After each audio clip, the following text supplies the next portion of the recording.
try nga natin Lods pa rapid backfire natin yung ginawa, yung pinalitan natin ng yung interrupter relay. Try natin. Try.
Ayan siya Lods, yun yung resulta ng interrupter relay na may adjustable, kasi pwede mo siyang pabilisin yung pagpitik ng relay, tapos pwede mo siyang pabagalin,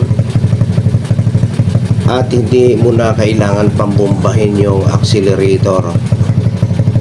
Yung dati kasi kailangan ko muna bombahin yung accelerator, sabay ko i-switch yung rapid backfire, doon pa lang siyang lumalabas ng apoy. Ito hindi ko na siniswitch, ino-on ko na lang siya, tapos hinahayaan ko na lang siya, hindi siya namamatay yung makina.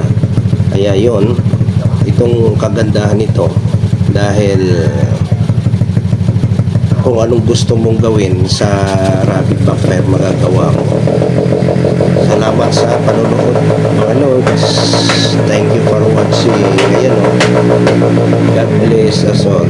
Ayan At ngayon sinusubukan ko pa rin adjustin yung interrupter relay. Hinahanap ko yung ano pa yung mas maganda ang kalalabasan.